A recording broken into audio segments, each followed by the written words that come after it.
Excel Avari Global Study Abroad Summit 2023, April 9th, Hotel Haritha Kakatiya, Hanmakonda. Entry free.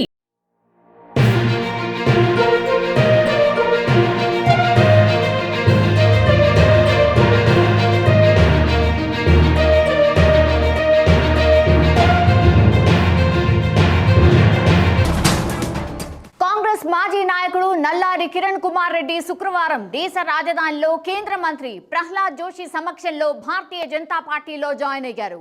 బీజేపీలోకి చేరిన వెంటనే మాజీ party నేతలపై పలు వ్యాఖ్యలు చేశారు.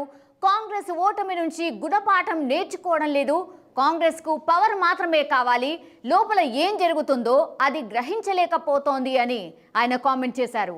ఏనాడు కాంగ్రెస్ ను వీడతానని ఎప్పుడూ అనుకోలేదని చెప్పారు. నా రాజు తెలివైనవాడు, ఆయన ఏది కూడా సొంతంగా ఆలోచించరు, అలాగే ఒకరు చెప్పేవి కూడా వినరంటూ తన మాజీ పార్టీ నేతలపై విరుచుకుపడ్డారు. వారు మాత్రమే కరెక్ట్ అన్నట్టు మిగతా వారందరూ తప్పు అని అనుకుంటారు. అలాగే పార్టీ యొక్క ఎన్నికల వైఫల్యాలను విశ్లేషించలేకపోతున్నారని ఆయన ఆరోపించారు. అంతేకాకుండా కాంగ్రెస్ అన్ని రాష్ట్రాలను దెబ్బతింటోందని, ఆ పార్టీ తీసుకునే తప్పుడు నిర్ణయాల వల్లే తమ పేరును కోల్పోవడానికి ప్రధాన కారణమని ఆయన చెప్పుకొచ్చారు. 2018 తన పార్టీ విఫలమైన తర్వాత అతను తిరిగి కాంగ్రెస్కు తిరిగి వచ్చాడు, కానీ రాజకీయంగా నిష్క్రియంగా ఉన్నాడు.